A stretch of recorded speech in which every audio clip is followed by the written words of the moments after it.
আবু সিদ্দিকের ন্যায় বিচারের দাবিতে নিপ্রমের ডেপুটেশন।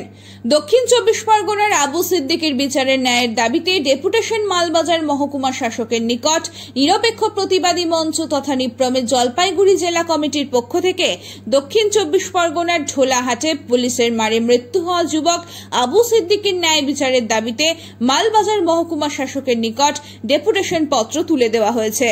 অভিযোগ উঠেছে ঢোলাহাট থানার সাব ইন্সপেক্টর রাজদীপ সরকারের বিরুদ্ধে, যিনি আবু সিদ্দিকীকে পিটিয়ে হত্যা করেছেন বলে বলা হচ্ছে। এই ডেপুটেশন পত্র রাজ্যের মাননীয় মুখ্যমন্ত্রীর নিকট পৌঁছানোর উদ্দেশ্যে মহকুমা শাসকের মাধ্যমে প্রদান করা হয়। ডেপুটেশন কর্মসূচিতে উপস্থিত ছিলেন নিরপেক্ষ প্রতিবাদী মঞ্চ তথা নিপ্রমের কেন্দ্রীয় সভাপতি এমডি সাব্বির, জলপাইগুড়ি জেলা কনভেনর ফিরোজ আলম, মাজিদুল হক, সদস্য মঞ্জির ইসলাম, সিদ্দিক হোসেন সহ অন্যান্যরা। জলপাইগুড়ি জেলা কনভেনর ফিরোজ আলম বলেন, অবিলম্বে যদি অভিযুক্ত রাজদীপ সরকারকে গ্রেফতার করা না হয় তবে আমরা বৃহত্তর আন্দোলন করতে বাধ্য হব। এছাড়াও রাজ্য জুড়ে মব লিঞ্চিং ও উগ্র সাম্প্রদায়িকতা বন্ধ হোক।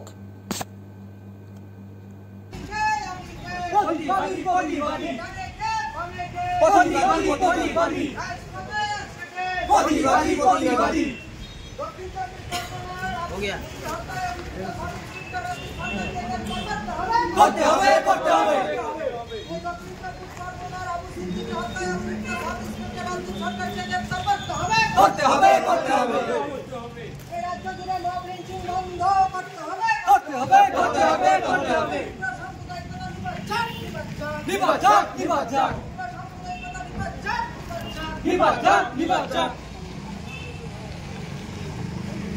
দাবিতে আপনাদের এই ডেপুটেশন কর্মসূচি।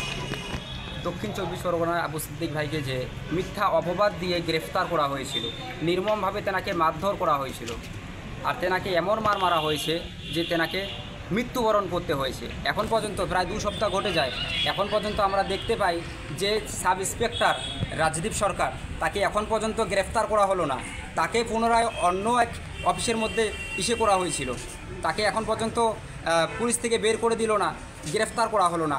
দেখেন, আমরা প্রতিনিয়ত ভরসা করি আইনকে, পুলিশ আমরা মনে করি যে পুলিশ আমাদের নিরাপত্তা দেয়, কিন্তু আজকে দেখা যায় পুলিশের হাতে আমাদের জনসাধারণের মৃত্যু। তাহলে আমরা কার কাছে এখন নিরাপত্তার আশা করি? আমরা আমাদের এই প্রতিবাদ আমরা অবিলম্বে চাই যে সাব ইন্সপেক্টর যে রাজদীপ আছে, তেনাকে অবিলম্বে তেনাকে সাসপেন্ড করা হোক আর তেনাকে গ্রেফতার করা হোক। আপনার নাম? আমার নাম ফিরোজ আলম। আপনি কোন পদে আছেন? আমি জলপাইগুড়ি জেলা নিরপেক্ষ প্রতিবাদী মঞ্চের জেলা কনভেনর। हो गया